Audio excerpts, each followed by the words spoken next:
Ogbe. You know, tata I biko ka isi abia. They can see if they many a program or YouTube clock. You know, if they many Ogbe, you blow checking on one side. Yeah, it's the man and the youth abego. And tata IG a very interesting program. You know, on where one of Onyo Ogbe na VDM. That is the very dark man. For the past 1 week or two on a trend online. So today we'll be discussing VDM influence in the society. I wanna go see me at the shop. I am alone or the shop. I get 18 on. So then follow on Facebook. We can drop 1 or 2 comments. I can and then I need to go na dioku. I am not today, but the my master. Yeah, Dalano. My master, aka Papa Ngore. Let's continue. Yeah, Afambu, good na BFS. So the my master, if on the topic, very dark man or your man.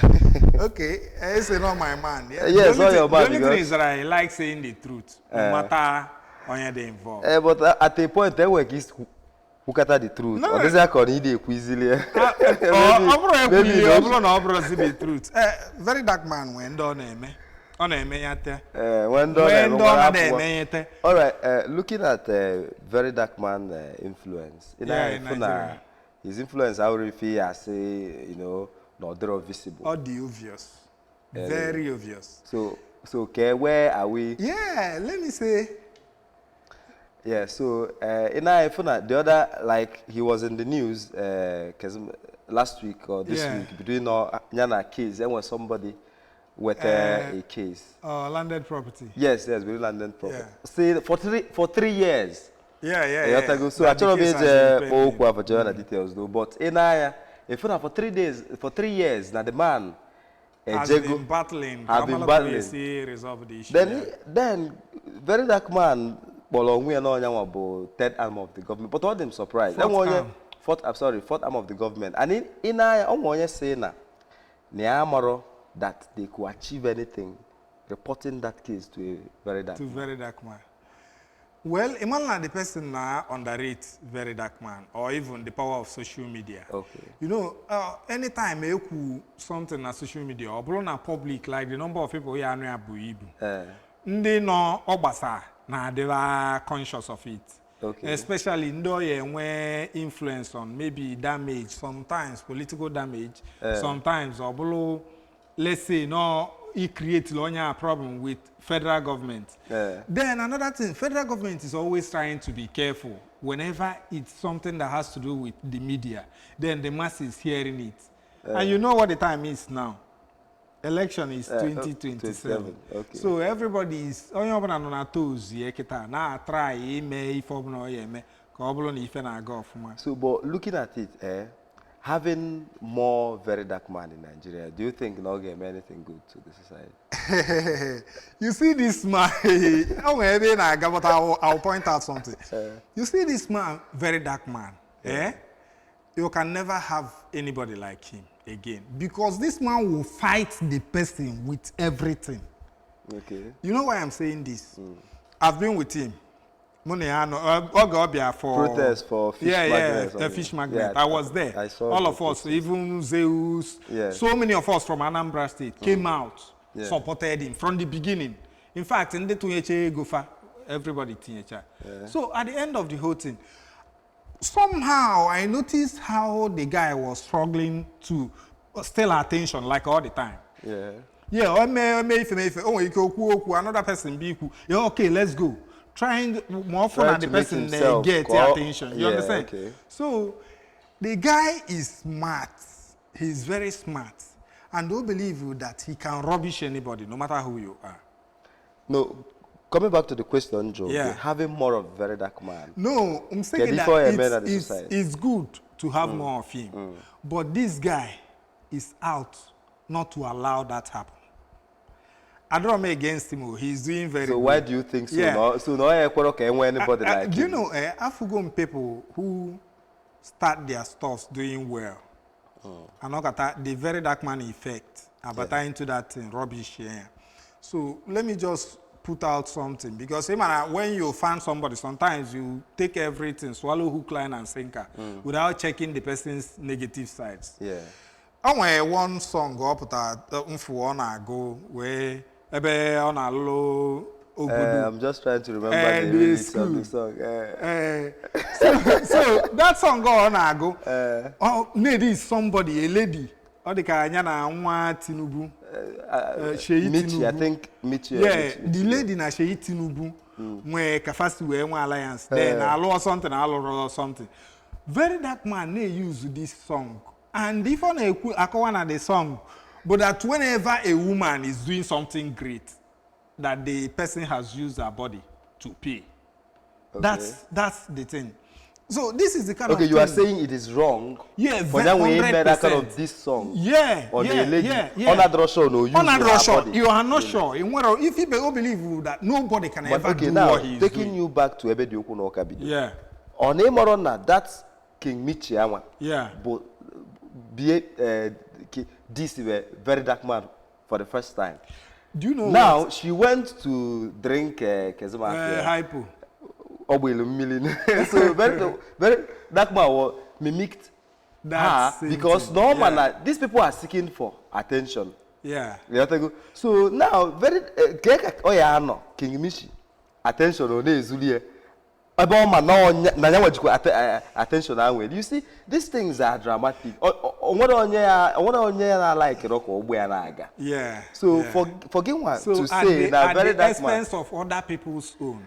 Definitely. Can you remember two very dark men who helped an alignment? Born on a pale, I'm more palo defy radio there and so much shoot na more many. Yeah.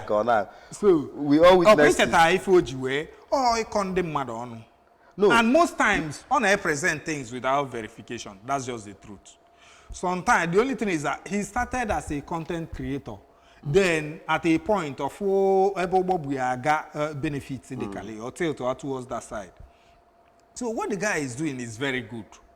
I am clapping for him. And you are still but saying the only it's thing, not good. what he's doing is very good. From the point from the point in Seapotabo that now, on some very bad sides. Okay. The man went. Okay. And these bad sides, the other people they are most of the other guys they bidogodi before him. Onye obuna ocho ikwatu kita okwatu even though no when do na so anya kind of. Onye obuna ocho ikwatu in the industry okwatu and the way you see medicine or they verify o mecha today another tomorrow who another one for apologies. He is not verifying. That's okay. Now don't you think that if most of his content the defamatory, right? Yeah. But not they verify. Yeah. Give him an under Edugia court. At least get drag No. And in a chakwana, if you know one statement on it, yeah. Meaning that if you come for him, you are the victim. If he comes for you, not go and lose. Not go and lose. Meaning somebody ne age that kind of point. Investigation No. Do you know why on a but he's not doing enough? I brought on enough. But sometimes when they put out something without it verified deeply. Always stories very dark man no peak go. Present in a way now they interesting to people. At the end of the whole thing, they found out that the story had exactly the way we were presented because not from the other person. Okay. Before he came, somebody able to something without listening to the other person, he bully a presenter to people. But he's just making the content out of the whole. But most times, most times, all gonna work is that the other person starts getting scared or maybe try can resolve. Oh, very dark man is involved. So, but all on from the two sides, which I believe he's never going to do. Because this one on him I work already. If he goes back to other people trying to verify, he may spend more time verifying or may waste good time to present the case. So, it was a mega now on I present before a video verification. Or put when catch up or something. Or say that this so person. Let me take you to the case of when the Mr. Augustine man came. Even the people say na or from the both side, even when the lawyers put an name from the both side, there were so many. But at the end of the day, he still came up with a content in now they are begging, they have paid so amount, and they are willing to refund. So and the information now web there, see now even na the so-called the land LS, our own can the land. Yeah. No nke ndị obodo nwa. So but all of them a proper verification. Keko is in those information within a short time. So in a maybe no name come sina or there me no. What I am saying is no present something before gather for verification. On a bruzo. Way to us were free. To the first person call here the stories he call here. Who put us there like that before gather for verification. Okay, now what the master what Very Dark Man is doing there? Yeah. Okay, how has he helped the government? It has helped. Yeah. Like currently too, on a if I don't know against him because currently on our campaign for APC. But also no one involvement. Yes, let me tell you how. On our campaign for APC currently. How? Very Dark Man is for everybody and for nobody at the same time. Just like the other guy, our former president. So, every word na from one Very Dark Man. Now election ni elu. Ona akpo Seyi Tinubu. Okpolo Seyi Tinubu, okpo APC. But that's not campaign. No campaign. No, do you know why I'm saying no campaign? When they put out the name to people's ears, negative or positive, publicity or publicity. So when they use the names too often, that not on force the name into people's ears, that at the end of the whole thing, he is likely going to tilt or maybe present something that will make people align with these people on our campaign. Reason Oja all on there for the relevant, all from the power, for the relevant. Yeah, to him, for the relevant. No, not to him, to the nation. If NGUSC to him, whatever this man is doing now, I consider the engagement on a went from there. OPK topic na or the engagement on our drop here. I've followed him for a long time. Okay. OPK something more engagement. Or I continue with that until the thing lose where the onions. Okay, now if you check everything Omega before, always were an engagement or drop or that thing. Go back and verify. Okay. The likes of Yana VDM. Yana B-Lord. Okay, sorry. Yeah. Yana B-Lord, yeah. Okay, now, good. Okay. Very Dark Man, obviously, a lot of young youth, Ghana, and Nigeria. Not just Ghana, and of Yoni. When I'm a make ego. Yeah. So now, are you saying, or do you think the emoji engage long way of Fuma? But the money, or if we, or the guy, first of all, I want a passion for that in our name. The guy himself, the smart. In fact, I've had a few persons in Nigeria that smart. They were that vocal. Or when they are the smart, but they don't talk out. So, Nyawa they smart, or they very smart. Then another thing is that, the energy OGA medicine will from the street and on the corner on another to Jordan. So like you said earlier, I say no there HM Ebiakuti arguing with the victim or Ebiakuti arguing with the victim. So something like that is an advantage and he's capitalizing on it. So Very Dark Man is very important in Nigeria currently and he's winning. That's the truth. But I believe he prepared himself over time. I now wonder how long can this guy prepare before we entered this opportunity. Then the team working with this guy, because he should have a very strong team. And then I work with the guy should, from if the output far away, then I work with him, the very smart too. So Very Dark Man is a plus to Nigeria. Then because somehow on a favor the government, I'm just telling you the truth. And though it's my opinion, on a favor the government, and they are allowing him. Most of the things on make it onwere nke ya chọba inyochacha anyị sị na ọ nwere ebe ọ na-eme mistake. So onwe onye ya eme ụdị ife ọ na-eme ya anọzi onu the person again. Ikekwa ọ nọ na prison. Well, so I believe in that na possibly onwe ndị back onwe ife na-akụli ya egwu ọ na-agba. Or another thing is that maybe na the government like the area on a lead the mind ndị mmadụ too. Because that guy can move Nigerians. So you move youth to direction or chokafache, then distracting them from the actual problems of the country. This is another side that I want to point out. So that's it. Now if I'm equal on him. All right, we'll be going for a short break. After we'll continue on our program. If any more,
all right, welcome back to Ifenemeni Ogbe. And I funa IG topic of ezigbo onye ogbe. Emogo na ana asị na onye ogbe na dị smart. Ige ntị ifo nkwura very dark man ma asị onye a dị nwa dị smart. Ihe ama agba dị egwu. The style on akọlụ gị enwe dancing step for it. So for unu follow anyị. If you are just joining, we're talking about Very Dark Man. And Very Dark Man, or what I am, in fact, all go national asset, the household, no assets, go in short. Now, I more in my own opinion. So, for the Very Dark Man, or a young man, all day 31 years, I'm on 8 April 1994. So, and Afiabo Martins Vicent or Cedric or yeah. Yeah, it's it. So go as you know, even Wikipedia, as you know, a Nigeria social media influencer, human rights and political activist, and a philanthropist. But philanthropist is what okay, go ndem mali ko kaje me go di na. Ana afune ya no na mi ona butife. Ona awok na afia yeah. So Very Dark Man, I was on Akowa because he's just everywhere. Yeah, our household name. So, Ajua the Maya Master is a Very Dark Man, a good boy and not a bad boy. Yeah. So, the Mama say Akowa's line. I'll say now. Like I used to say, when two groups, anything beside Ogbe, when two groups of men. Yes. They rule Ogbe. The first group, they had men. They had men. The second group, the guy men. The guy men. Very Dark Man is a guy man. I'll say this. He's a guy man. Omogoya woje onumwe. Malongoya woje ife maybe na area. Yeah, so he's doing good for himself. Yeah. And most people now look up to him. In fact, 1 week without Very Dark Man on social media, yeah, they're very boring. Yeah, so currently in Nigeria, he's the pioneer of Nigerian social space. Are you serious? Yeah. The social space in Nigeria currently the way 200 not to see where they or Very Dark Man with the new 200 not. So the guy is doing well for himself and people are looking up to him. And then another thing is that there are so many things about him that we, I want to know, and me ofuma. No katakwa mbako based on even mal streetwise. Ne angles this guy na-aga. Na ife this guy na-eme. Na ebe ọ na-enweta na ebe ọ na-adị ya. Echere na enwe anybody the perfect, including very dark man. So ndị ọ na-emeta ọfụma mpụta nkụọla ya aka kụsili ike. But ndị ọ na-ada emete mpụtakwa na-asị there are sides that we are not looking at. Let's see this side of this guy. If nobody is above mistakes. So, very dark man is a nice guy. He's a good, like, then he's from Benin. Yeah. He's from Edo. Let me not use Benin. He's from Edo. And grew up in Abuja, FCT. Then, no one teacher. The family abrona fajicha ego before or potato. These are things that make him up the man he is today. Then at a point, I want to go about the father. So now Papia left the mother. The father was going to come back. At a point, they found out that the man was gone. No, not with them. And he had gone somewhere else, in that place, and started a family. Well, this is his story, not his father's story. Then Okonya so only be with the mother. You understand this? So, more too, looking at the father's side of the whole thing, I saw the woman that raised very dark man. So, Obolon and the man were the chance to say his own side of why a man should leave a family. Motagoli and woke, this side. Then that should be okay. We just start another family somewhere else. I am not going to check anything about the guy's background, but I'll tell you that this has a lot of message on our past. For the father to leave the family, to start another family, not like Ochoro family, but maybe this one is not. So, all those. All those things. Or we just start another family. So, this is something that I know, not part of the things to make the man, very dark man, is. And another thing, the struggling spirit of a young man and a woman without father, did he met the guy? So many things made him who he is today. And in all those things, the good, the bad, and the ugly put together. Now, if any make such people. So when I am clapping for him, I'll clap for the good sides. Then I'll beware of the bad sides. Then I will tackle the ugly sides. Yeah, I'll fight, however, because you can't keep it. It's something that can only fail maybe for maybe everybody. So that's why when I talk of him, or now sound look at from two sides of my mouth. Then when we can okay. So that's because I know the man he is. So Imana, let me add up to the story. Equal about the parents, because Imana, recently, I think last week, when we posted Ome, his mom and the dad, first known or was an PM surgery. So meaning that the parents are back. So they should. Family are abandoned over where there is nowhere to. So now checking it in a, why do you think the man had to come back, or the influence? Is it not obvious? It's obvious already. How can a man who age will go now? All go na stage surgery. Now, man, somewhere. Obligado na now he has to lean on somebody. What option too? He has to lean on somebody, and the family just starts here. If saying that Nanyana the family honors together does not even speak good of the man. Let's say the very dark man, because to me, that family was part of his family too. Obviously, Wakota the family, all of them as a one big family. Fabio build or better. So everything is not fight.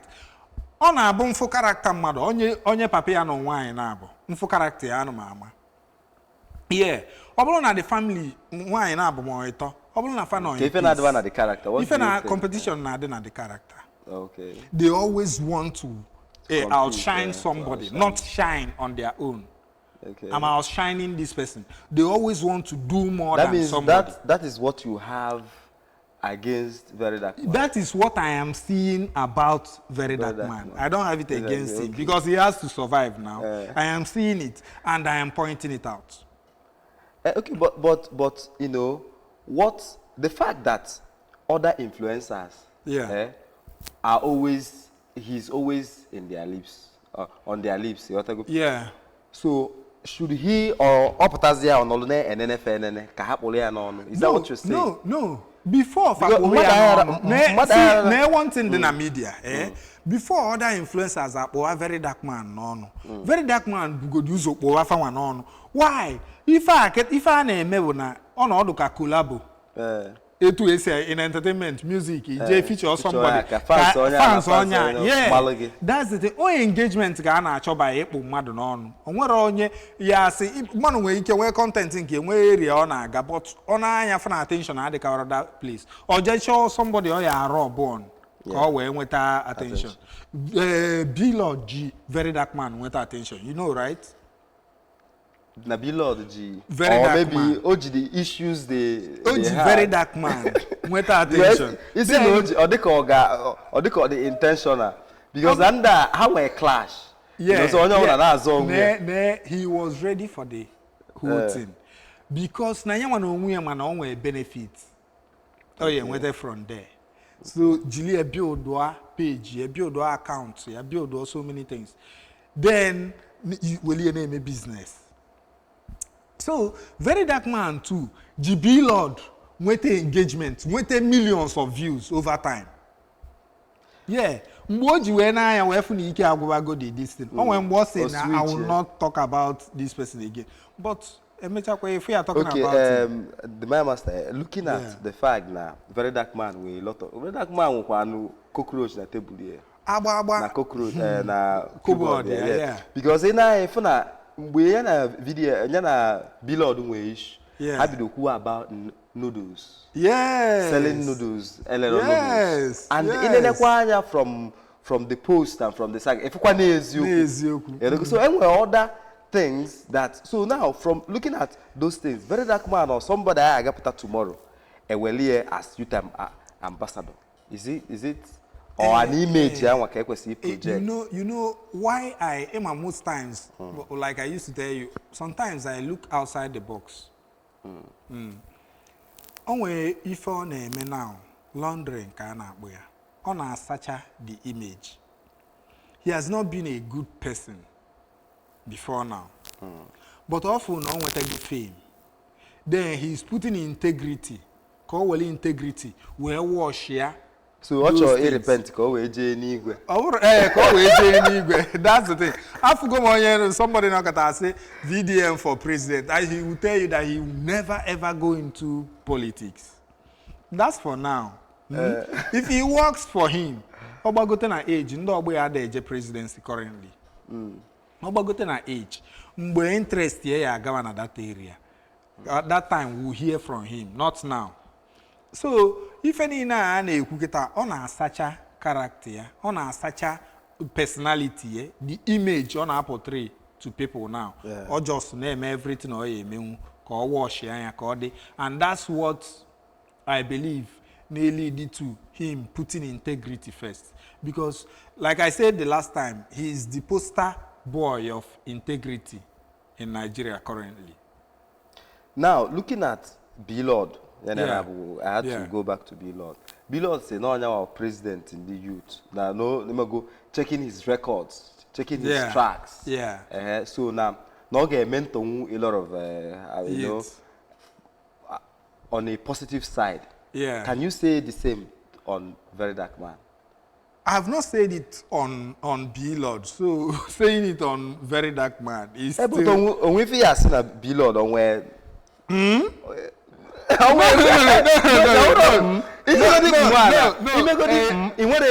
what if he has the correct? See what I will say. Post to any site. You know B-Lord is my neighbor.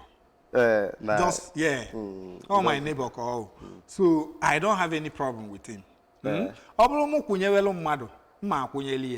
fact, very impressive that even where we stay, there. Okay. So he's a young man, young people, men here say, oh, this is someone to look up to. Right. But why I'm not talking of his good sides entirely currently is that like I used to say, nobody is perfect. Because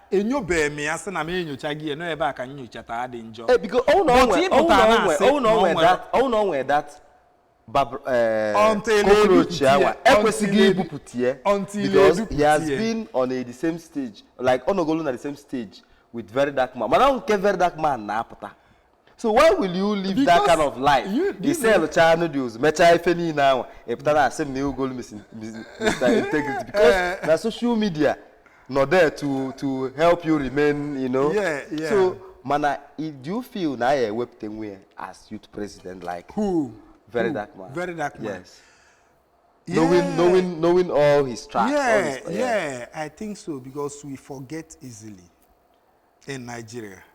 We forget easily. Okay, now if Very Dark Man pota enye di okwe, what do you think? Yeah, other Billboard pota, Very Dark Man pota, other people pota ka onye nwe ike inye.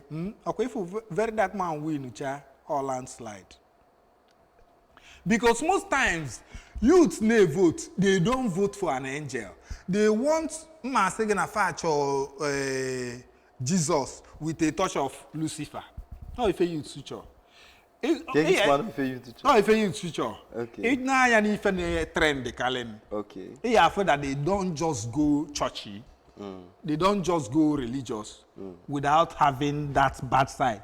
Religion no open ya condone some few ajifi na they about it. Ilu eba have more youth. Okay.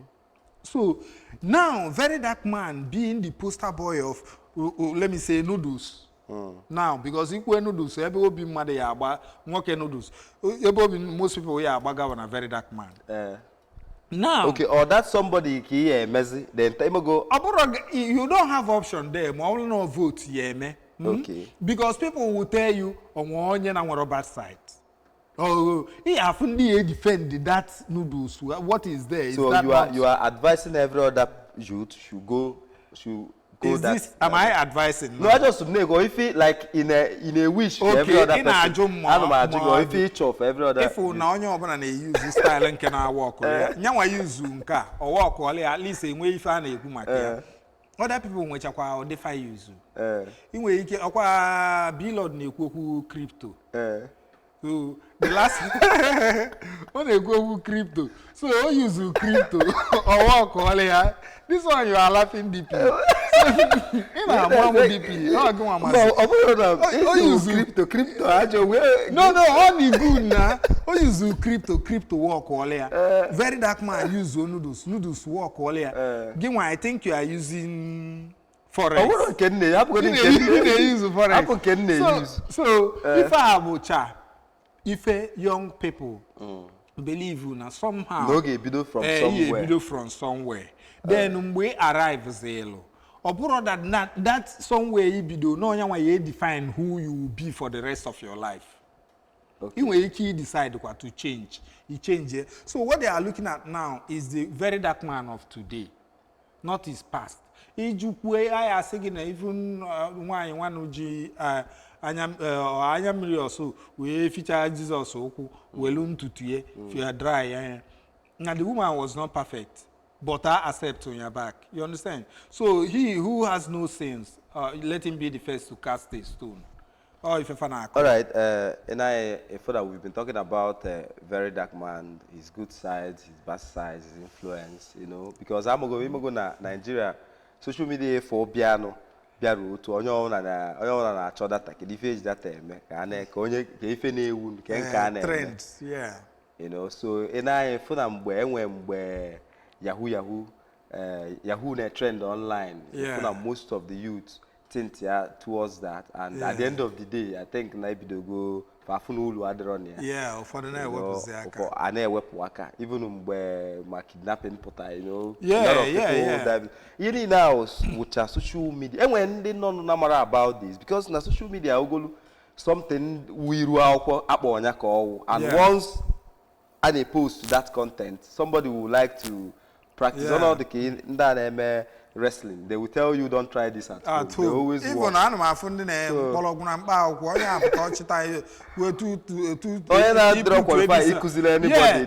just because no, yeah, from Mado, oh, on where boy, but I know ihe circulate na social media. Since na onye nwa say imepe Bible for ntutu. Get in na military nnu.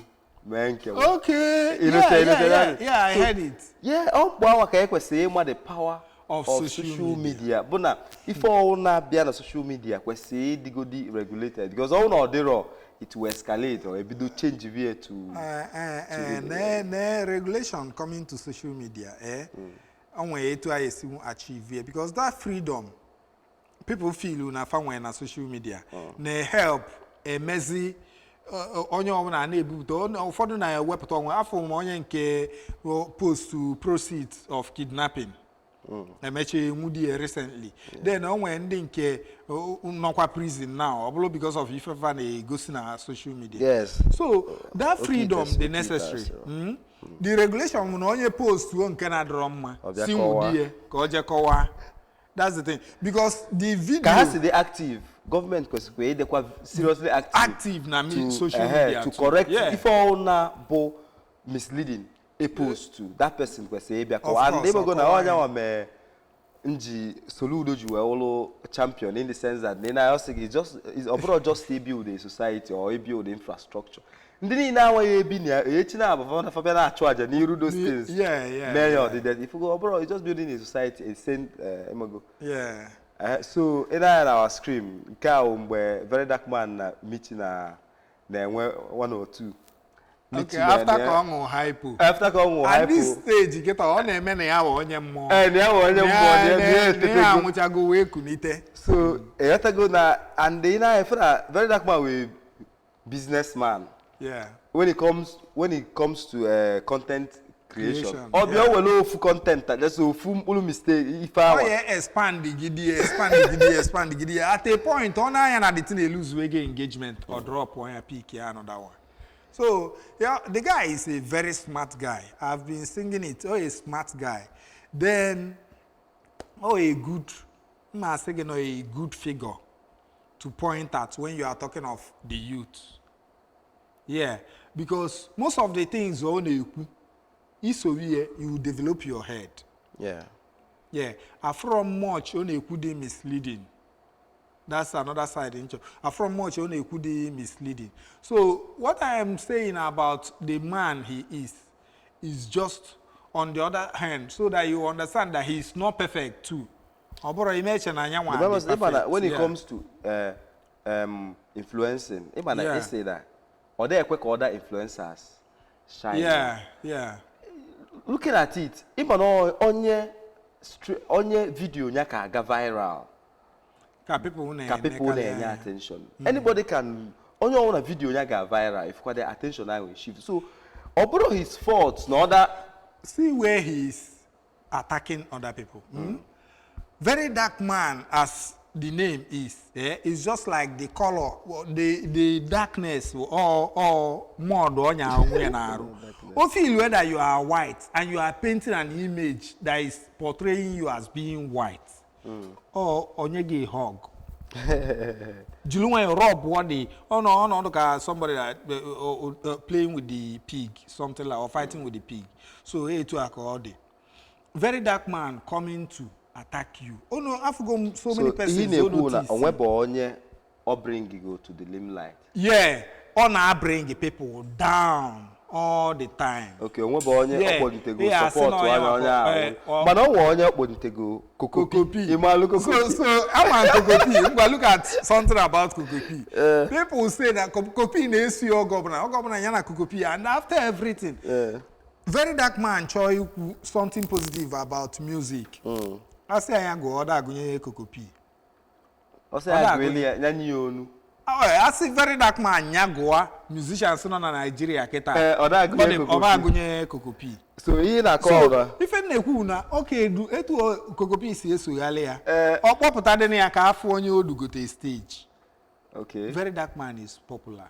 o nwere ike iji his influence etu anya na Burna Boy dị na mma osibona abeg ọhụrụ biko ko ya so man okay if you na-ekwu no bad belle na the part of Very Dark Man not wanting Coco P I won't say not music. I won't say not wanting Coco P. If I make no self-centeredness, because the attention they on himself. Okay, he go on what interest Coco P. What interest? On where he about you, but only when you are giving him the attention on need. Or choro you lose that center of attraction. But that's most of the debt recovery. Yeah. On a Kumaki, yeah. You know. For him, all I say there na 1 naira. That's the integrity I'm talking of.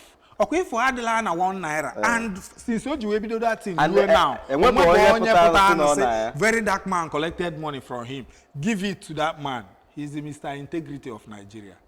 From politics to because in I found the King Michi, the camera man, all the giveaways on him, no Guinea. Yeah. So Guinea for the giveaway, on some, on Allegism, Nazo camera. You know? Yeah. So and all those things put when on where that problem with. Very dark. So now one does the King Michi, the when you know the Ingwello something, then well. I'm not alluded to that stage, and sometimes when you seeking attention, only lead to bring your other things in now for public consumption out. Okay, so the my master care the youth, you know, those that wants to be influencers, you see tap from Very Dark Man glory. Yeah, look at Very Dark Man and Coco P. Nah, this thing. So the man is about him. It's about Very Dark Man. Whenever you are seeing Coco P, it's about he's Very working Dark for Man. him. Yeah. On order showing me your cameraman. So your cameraman. Yeah. So to Fadi. So I'm just talking when you talk of the person's career, Coco P's career. The tied to. Yeah, not the tied to this thing. Oda aga etu oka aga mo obulo no ojoso no as an entertainer. But no alone we ya no na level. No. And this level on the music is done already. Let him just become an entertainer. Well, the face because the face you meji mu eti egwu. Meji mu the face we eti egwu. Now because of Ifo we better. Before you music it all featuring Ife ya bring music. The name are established. And when you establish a name without a popular song attached to it. Oh, a popular song. No, Very Dark Man. Oh, yeah, they can know. Yeah, it's go. If you go to people's phones now, you will not see it. Okay. So people who heard that song did not download it. Okay, so you asked a question. Yeah. About ke pattern A4. You know, ijanya more for Very Dark Man. Jia operate this very successful in influencing business. Yeah. Anybody can follow. Yeah. You know, at least we're going to lower the level. You know. Association, growth by association. Whether you are fighting somebody or you are with that person, you will tag along the person. When they grow, or tag go so many persons. Wherever the person he is today. Or tag the person who you can the person. I'm not saying that not the market but what I'm saying, if you have a niche, and another thing is honor attended to problems that in fact the vast or restrict to comedy. One comedy. Yeah, you can now people name comedy. Or go when you create content. Creating the will fake. Switch here to something else. But this man himself, Jiaki build or carve out a niche kowa ifebo activism. It boy a content creator, a buffy. Why? He man on make content, but in for activism, ni for name. So it's good to be real. And obia present here an image or jero choko dozi cha no.